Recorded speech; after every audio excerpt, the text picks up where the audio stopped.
One of the reasons why Donald Trump is now lashing out at South Africa over untrue claims of land grabs is because of AfriForum, a lobby group that has been working tirelessly for years to try and convince world leaders that there are land grabs in South Africa and white people are under threat and under attack. AfriForum has also twisted reality to try and make it look like there is an above average rate of farm murders in South Africa, which has been exhaustively, thoroughly, repeatedly debunked by researchers and journalists from around the world at this point.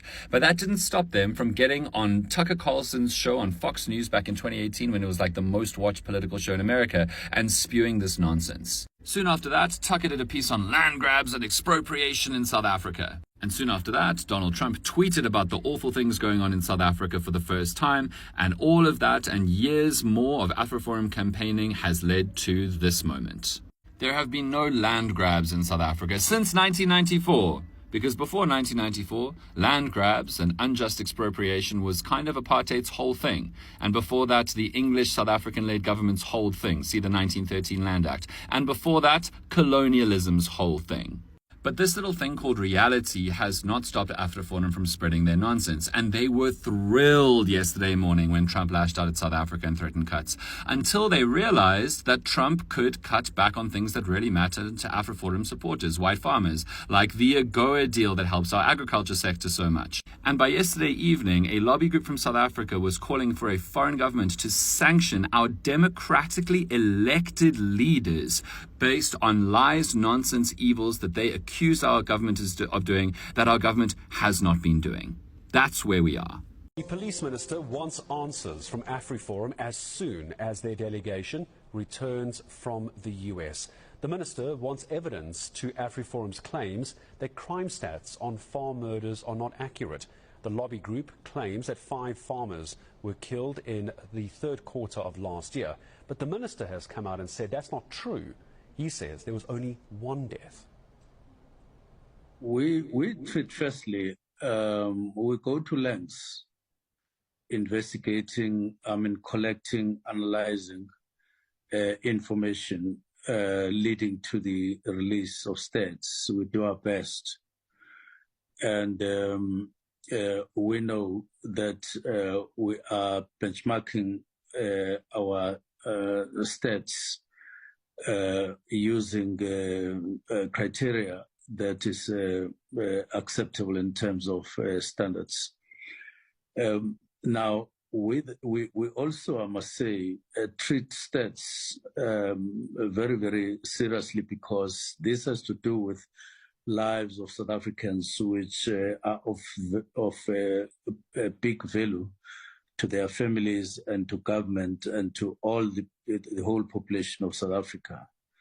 And when then we get a response which says that we are disputing the results that South African Police Service has released, we need evidence.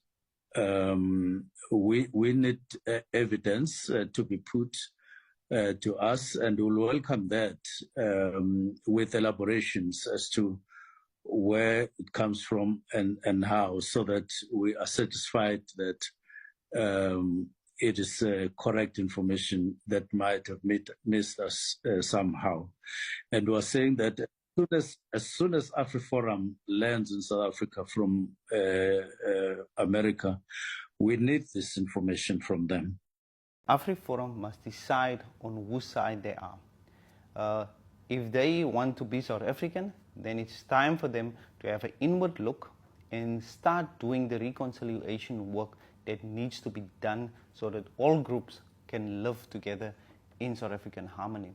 So Kalikril and AfriForum, if any of you are watching this, you're playing a dangerous game, and it's a game that none of us can win.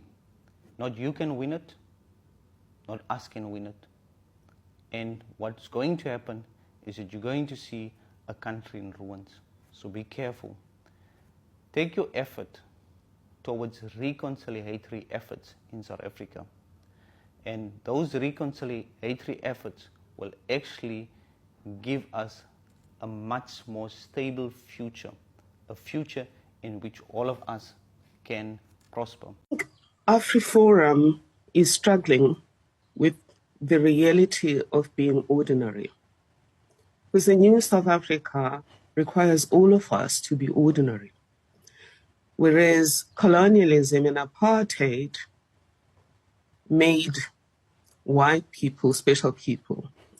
And Justice Cameron writes in one of his articles about how he was lost among whites because he was from a poor family and his father was in jail.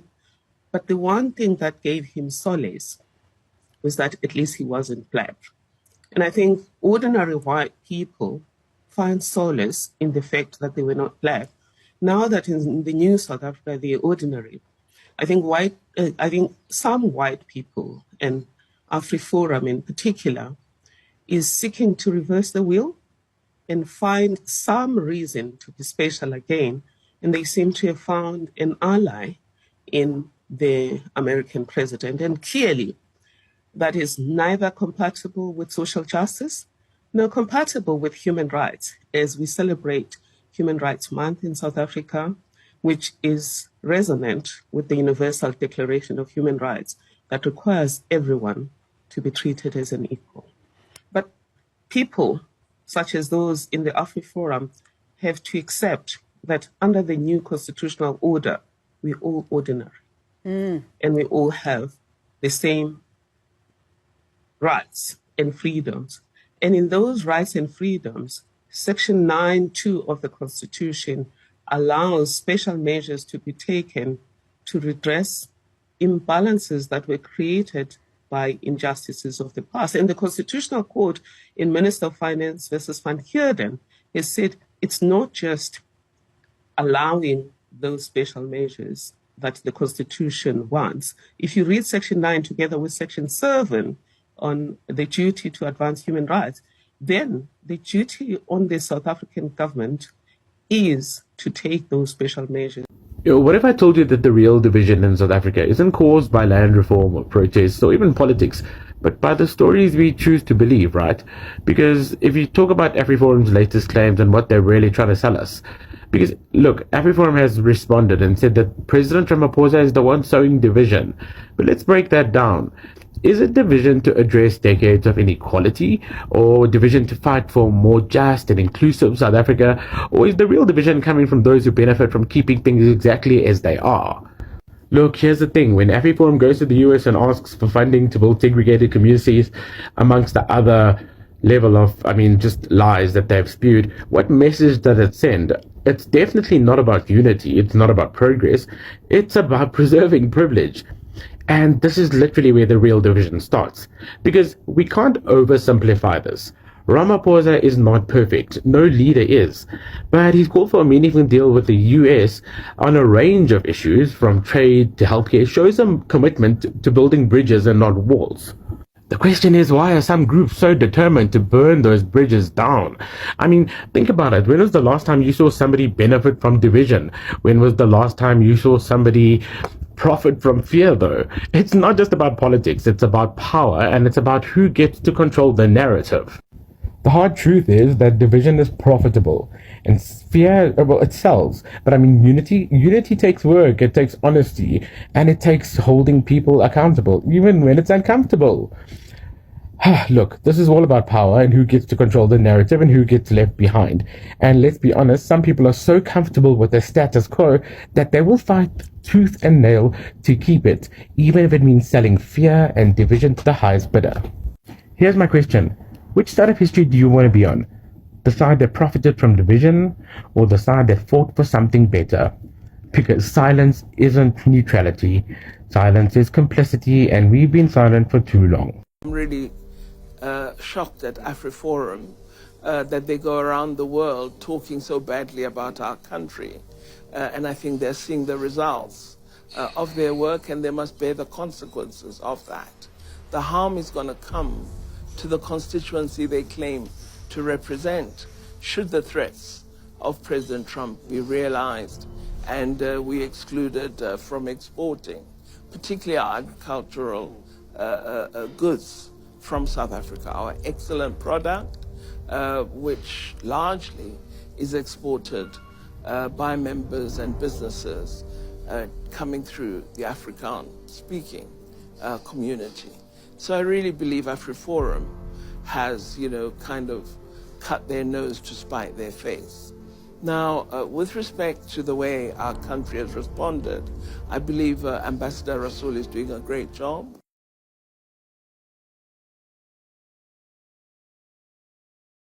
To be a farmer today is twice as dangerous than being a police officer. That's nonsense. That is, of course, the truth.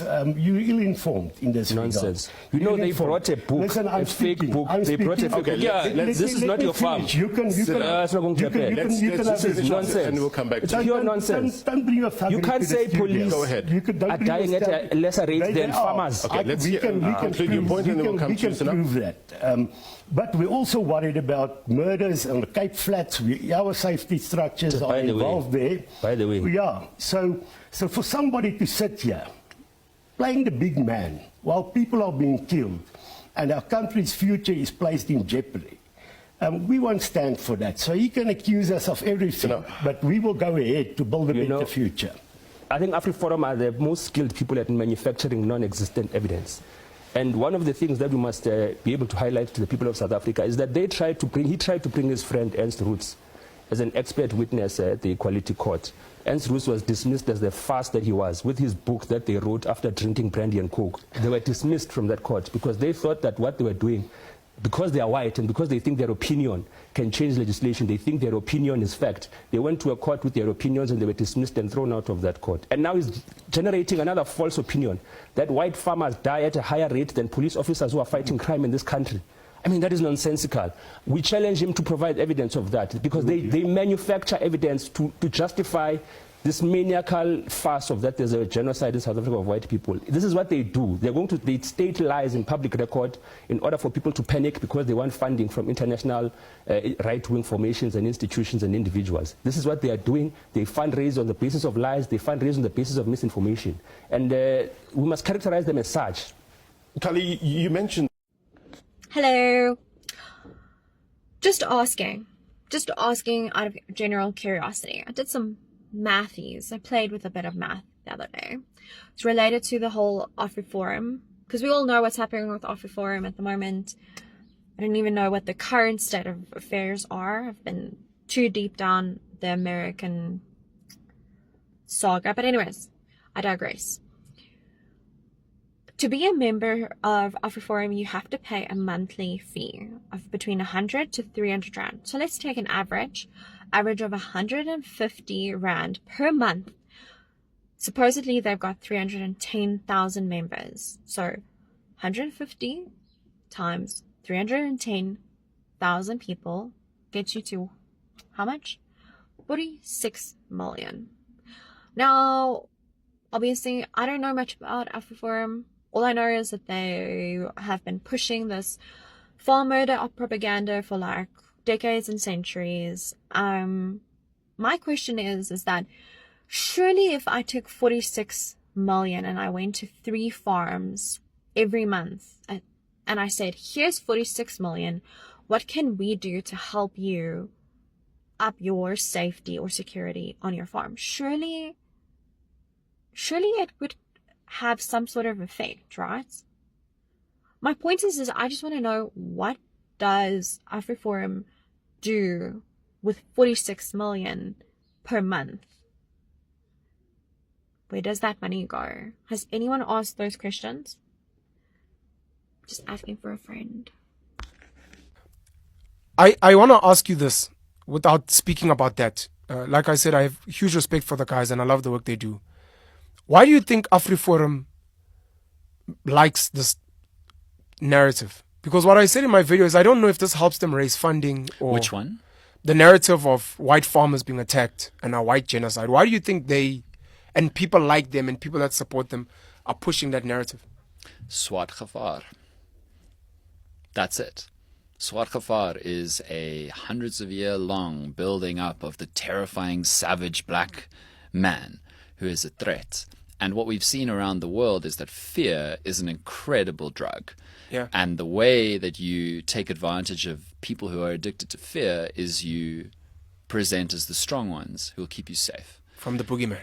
100%. So I was listening to an interview that Mbongiseni Buthelezi did. Love Mbongiseni, incredible intellectual. Yeah. And he was talking about the actual campaign to turn Shaka Zulu into a terror in the British colonial media, because they had to explain why they couldn't conquer the Zulus. Yeah. They had to explain why they sometimes lost to the Zulus. Yeah. And they had to sell the holy war to beat Shaka and his descendants. Yeah. So already it's a hundreds of years old project to create the savage, terrifying tribe, Black South African, right? That is part of the history of this country. It's a colonial project. And then it became an apartheid project. Yeah. Swazireble, the black people, we need to keep them back. We need to put them in reservations. We need to put walls up and use dogs and security and whatever. Yeah. And 1994 didn't stop that. 1994 didn't stop that at all. Sure. And Swazireble is a hell of a drug. And it is exactly what is still being peddled. Yeah. And people are making filthy money off of it. Every decent South African would not celebrate the murder of anyone. Any decent South African. I've got a few questions that I've set here in a few notes. The first one being, are you specifically, and then also on behalf of AfriForum, are you saying white genocide does not exist in South Africa, whether farm murders or otherwise? There's not a white genocide going on in South Africa, and the AfriForum doesn't claim that there is one. So it's not just me talking. I'm talking as a representative of AfriForum. Okay. That is not the reality in South Africa, and we've never said it is. Against the AfriForum, based on what they have done, you recall that there is an executive order which Donald Trump, the American president, has now issued against South Africa following the intervention that was made by the AfriForum. That's just by way of background. We have just opened a criminal case against AfriForum because we want them to be prosecuted. See, this is Ernest. Ernest has recently committed treason in South Africa according to the Constitution, which is punishable by 30 years in prison. Now, Ernest has gone to the USA, written letters to the USA, saying or stating that we are currently experiencing a mass murder of white farmers and that white farmers' land has been taken from them. Now, South Africa does not have a white crime problem. South Africa has a crime problem. For instance, about 93 people were killed last year in 3 days in Cape Town at the Cape Flats, right? And then mass murders of farmers, only 52 to 54 per year. Now, if you compare 93 people in 3 days compared to 52 to 54 in a year, we don't go around saying that there's a mass murder of colored South Africans. We don't do that. But yet Ernest has gone to the USA saying that we are killing the white farmers and taking their land. This is the furthest thing from the truth. Is there white farm murders happening in South Africa? Yes, definitely. And we do not agree with it. We do not say that it should be done. However, what's happening with Ernest and his group, I think, is a bit unfair to all of South Africans. What this has also done is you have people like Elon Musk, even Tristan Tate, rallying behind AfriForum and other figures on Twitter, and then pushing this narrative. Now, these are popular social media figures which people follow religiously, regardless of their message, are now misinformed and have this misconception of large killings of white people in South Africa. This is not true. South Africa, out of all the places in the world, I believe, with our crimes, with everything that we have wrong, we are still one of the most welcoming, one of the most loving, and one of the most countries you can ever go to or visit. Now, the impact of this guy's decision and AfriForum's decision does not just impact us, normal South Africans, middle-class South Africans, lower-class South Africans, white South Africans, colored South Africans, black, every race, every group is impacted by their decisions. And I wished that AfriForum would, in a way, admit the wrongs about apartheid and then give us a way how to fix it. If they could come to us and say, this is what happened during apartheid, And this is how I think we should fix it. That would resolve all of the trouble. And yeah, wishing Ernest and AfriForum the best. I hope they come to their senses. I hope Donald Trump comes to his senses and we can fix this. Understand, it's not necessary for people to believe this information in order to weaken democratic institutions. You just have to flood a country's public square with enough raw sewage. You just have to raise enough questions, spread enough dirt, plant enough conspiracy theorizing that citizens no longer know what to believe. Once they lose trust in their leaders, in mainstream media, in political institutions, in each other, in the possibility of truth, the game's won.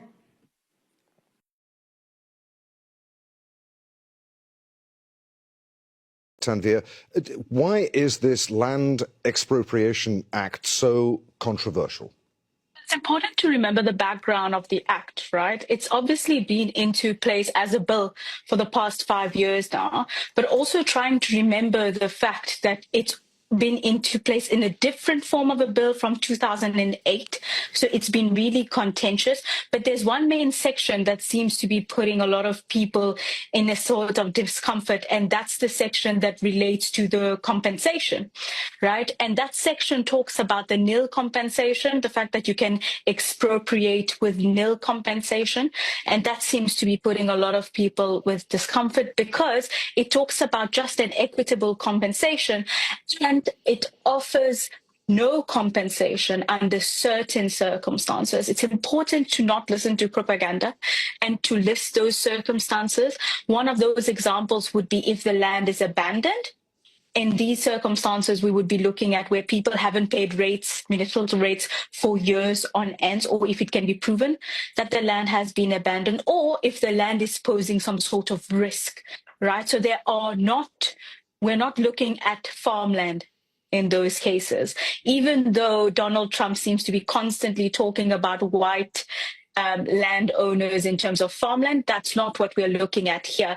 But yet, because there has been so much propaganda around these farm owners, this seems to be the main issue with the act at the moment, being the compensation in this case. So let's get something straight, Tanvir. Is South Africa confiscating land, to quote President Trump, from certain classes which are treated very badly, he said? There are two main parts of the statement, right? Is South Africa confiscating land? Absolutely not, right? Expropriation of land is not new. Neither in South Africa nor around the world. Expropriation of land exists in America as well, and it happens very routinely. Secondly, in South Africa, under the new act, land has not been expropriated yet. And thirdly, when we read the act, which I need to stress that many people have not done in South Africa, and I would be surprised if President Donald Trump himself has actually read the act, because the act does not refer to race, right? It does not refer to specific race of landowners. It talks about the kind of property. There seems to be a sort of inference from people around the world talking about this act, people in South Africa talking about this act, that it's referring to certain kinds of landowners. It doesn't refer to race. So no, South Africa is not confiscating land. There is a procedure that needs to take place. The procedure almost has 18 sorts of steps. The court has to step in, right? The court has to measure the compensation that goes in. There are so many steps that goes in, and it has to comply with the Constitution. There is absolutely no arbitrary confiscation of land that is going on. And expropriation is very routine in every democratic state around the world. It's very normal. Melanie, I saw you laughing when I was quoting President Trump there. Yes, because it is so absurd. I mean, and I think all South Africans, we can't decide, do we laugh about it or do we cry about it? If it wasn't for the horrific humanitarian effects that it's having, it's actually laughable. Because if anything, the South African government has been bending backwards to make sure that there is no discrimination based on race since 1994. And today, if you look at this country, still disproportionately whites, and also that includes Afrikaans-speaking whites, have still benefit from the remnants or the intergenerational benefits that they can reap from apartheid days. They are still proportionally far more affluent than the majority of Black South Africans. Black South Africans still have to bear the burden of not only poverty, but also of violence, of bad healthcare, etc. If there are certain classes in this country which is treated badly, it is certainly not the whites, quite the opposite. And it's, it is, like I said in the beginning, just completely based on falsehoods. Also, about farmland. And I am glad that the previous speaker also corrected the fact that this is not about farmland. I have both my families come from farming backgrounds, but this act is not about farmland. And in fact, the government is far more short of urban and peri-urban land. So to create this impression that the poor white farmers are now being attacked by government is just, or whites in general, is just not correct. Melanie, I'll be back with you.